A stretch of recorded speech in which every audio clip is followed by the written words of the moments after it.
are here at Heather Podesta's party. It's called The Fork, and we're delighted to have with us Senator Chris Coons of Delaware. Sir, it's good to see you here at the Democratic National Convention. You know, the only problem with this convention is nothing ever happens. Ha, ha, ha. How are you feeling today after the removal of the chairman? Well, I'm really excited for this convention. It's the third convention in Philadelphia. The last two times we elected a Democratic president. I am more optimistic now because Tim Kaine has been chosen as the vice presidential running mate for Secretary Clinton.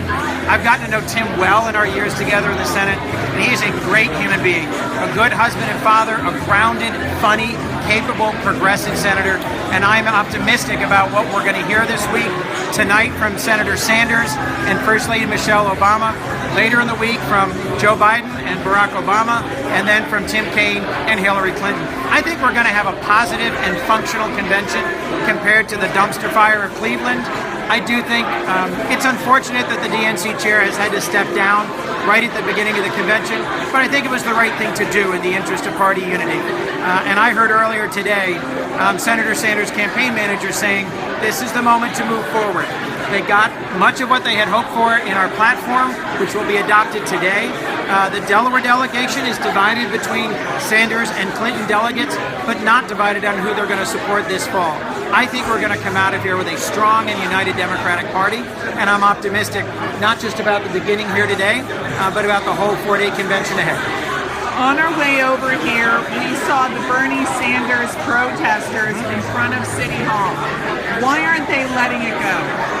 Well, some folks who are Sanders supporters are really not traditionally part of the Democratic Party. I do think that the overwhelming majority of Democrats who came out and voted for Sanders, worked for Sanders in their caucuses and primaries, after last week's Republican convention and Donald Trump's nativist, nakedly xenophobic, racist attacks on Hillary Clinton will end up coming around to supporting Secretary Clinton and moving forward Democratic candidates at the state and local and federal level all over the country.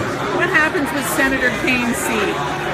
Well, the governor, Terry McAuliffe of Virginia, gets to appoint an interim senator for 10 months. Then that interim senator has to run for re-election in the next Virginia statewide election, which is in 2017.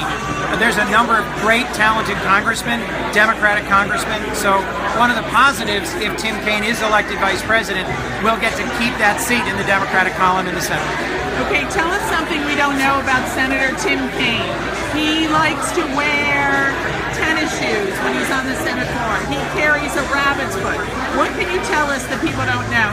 Anything good, juicy like that? Well, I've traveled overseas with Tim. I've been to Tim's home in Richmond, gotten to know his wife and his kids. We're in a prayer group together. Tim Kaine is a deeply progressive Catholic, which is not something that's familiar to many Democrats. He is someone who served as a Jesuit volunteer in Honduras. He's someone who, when we're together at a function or an event in the Capitol, knows the names of everybody who is working as a server, as a busboy, as a waiter, in the Capitol Police, or working in one of the elevators.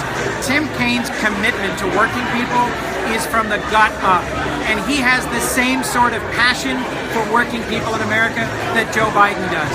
I think he will be the second greatest vice president in modern American history. Tim Kaine, who's originally from Kansas and has spent his public service life in Virginia, knows how to work across the aisle, knows how to connect with working Americans, but is a deeply progressive and committed Democrat. So I hope that helps round out some of the picture of my friend Tim Kaine, and I'm excited for America to get to know him better. Thank you, Senator. Thank you.